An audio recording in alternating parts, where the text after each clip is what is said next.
Olympic ছাড়া আর্চারির আন্তর্জাতিক অঙ্গনে পদক অর্জন হয়েছে বেশ। এবার ওয়ার্ল্ড ইউনিভার্সিটি গেমসে নজর দিচ্ছে বাংলাদেশের আর্চারি, তাই বিশ্ববিদ্যালয়ে আর্চারি চালু করতে উদ্যোগ নিয়েছে ফেডারেশন।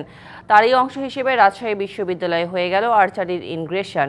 বিশ্ববিদ্যালয়ের আর্চারির উন্নয়নে সব ধরনের সহযোগিতার আশ্বাস উপাচার্যের।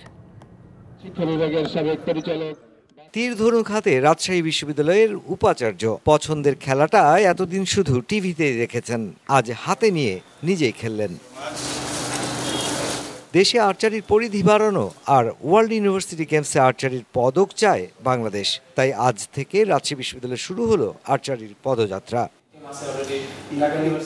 বিশ্ববিদ্যালয়গুলোতে তীরন্দাজির প্রচলন দেশ তথা আন্তর্জাতিক আর্চারিতে বড় ভূমিকা রাখতে পারে বলে মনে করছেন উপাচার্য।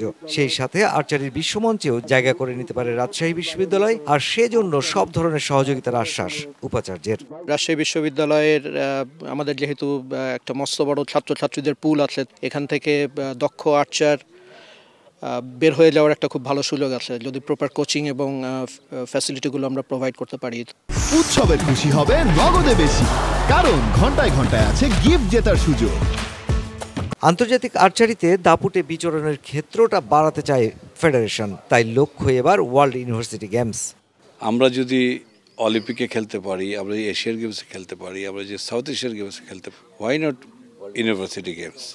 যেহেতু আমরা অন্যান্য জায়গায় আমাদের শ্রেষ্ঠত্ব দেখাতে পারছি, ইউনিভার্সিটি গেমস লেভেলেও আমরা এটা দেখাতে পারবো ইনশাল্লাহ। বাংলাদেশের প্রথম অলিম্পিয়াড সাইদুর রহমান ডন থেকে শুরু করে হালের শিরিন আক্তার, এই সমস্ত ক্রীড়াবিদরা যারা বাংলাদেশের জন্য সম্মান বয়ে আনছেন এবং এনেছেন, তাদের সবারই গোড়াপত্তনটা কিন্তু এই রাজশাহী বিশ্ববিদ্যালয়ে।